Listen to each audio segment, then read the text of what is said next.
নমস্কার। প্রসূতি মৃত্যুর ঘটনায় উত্তাল মেদিনীপুর মেডিকেল কলেজ পরিদর্শনে জুন বালিয়া। পশ্চিম মেদিনীপুর মেদিনীপুর মেডিকেল কলেজে সিজারের পরেই অসুস্থ হয়ে পড়েন 5 জন মহিলা। এদের মধ্যে একজনের মৃত্যু হয়। মৃতার নাম মামনি রুই দাস। এই অবস্থায় হাসপাতাল পরিদর্শন করলেন সাংসদ জুন মালিয়া।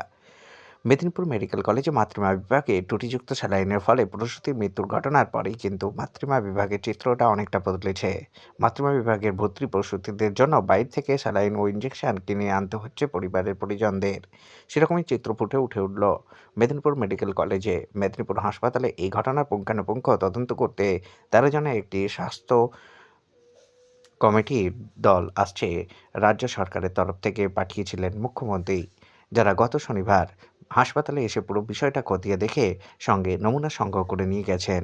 সাংসদ জুন মালিয়া এদিন আরও বলেন, আমার মনে হয় সাধারণ মানুষের আস্থা হারাবেন না সরকারি চিকিৎসার ওপর।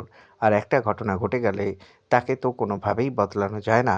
এটা আমরা কোনোভাবেই বদল করতে পারবো না।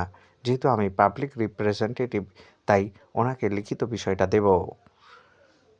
শান্তনু পালের রিপোর্ট, আপডেট পাঁশকুড়া নিউজের জন্য।